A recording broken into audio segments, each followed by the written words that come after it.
Hello guys, good to be back here again. Thank you so much for tuning in. And right here is something coming different from that of the Edo State election, and this is about what the Biafran man said. That is Nnamdi Kanu.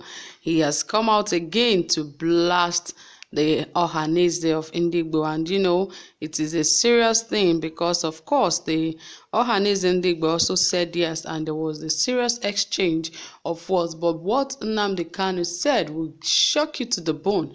You will not believe that actually came out from him, because it was a serious talk that he made there while he was on Radio Biafra yesterday. Okay guys, before we get into the details of this, if you haven't subscribed, please ensure you hit the subscribe button immediately, and also give this video a thumbs up, like this video, yes, and also help us share this video. If you haven't turn on your notification bell, that is the bell down below, hit it right there so you get notified anytime we drop a new video. Okay, without further ado, let us quickly dive right into the details of this report, as it says that the Ohanese Indigbo, the apex Igbo socio-political organization, has stated that its mandate was not to actualize the sovereignty of Biafra, but to realize an Igbo presidency. Chief Damian Okeke Ogene, the president of Ohanese Ndigbo in Anambra State, made a statement at the end of a meeting in Awka, the capital of Anambra. We are pursuing Igbo presidency because the executive of Ohanese, led by Chief Nnamdi Nwodo, has the mandate of Ndigbo to negotiate the Igbo position in Nigeria. He wasn't given a mandate for the sovereignty state of Biafra. That is why we are saying, give us what is due for us, and Nigeria's president of Igbo extraction is what we are looking for, he said.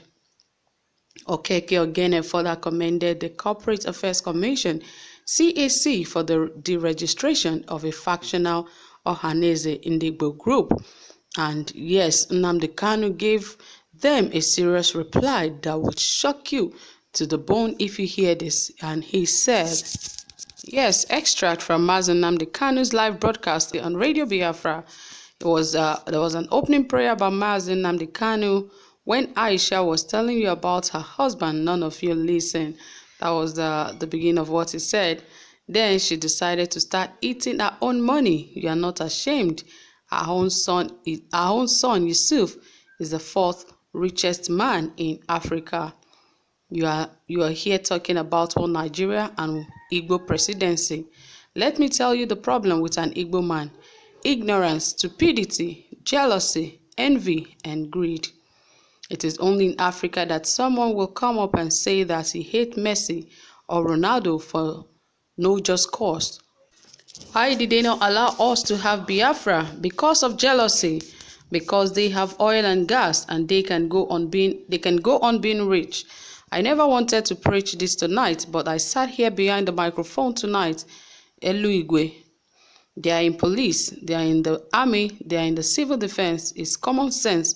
Only those people are in the 36 states.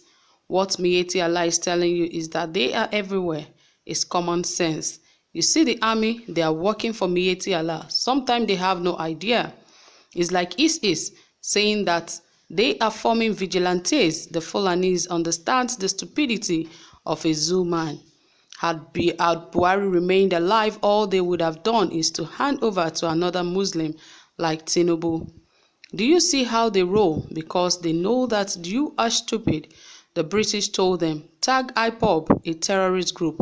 You stop people from subscribing with them, and you shut them down from asking for funds abroad.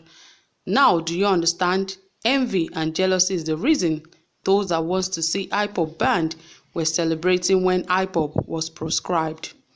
But you cannot be like Nnamdi Kanu, you cannot be like IPOB, never. Somebody wrote in 2018, there is a proxy war going on in Nigeria. Fulani headsmen are being used to kill and oppress other tribes. There's something the world do not know, and I will tell you tonight. Fulani has a war chest of over billions of dollars, which they use to pay off consultants all over the world. Trump said, my friend are making money in Africa, you see. This is how they roll.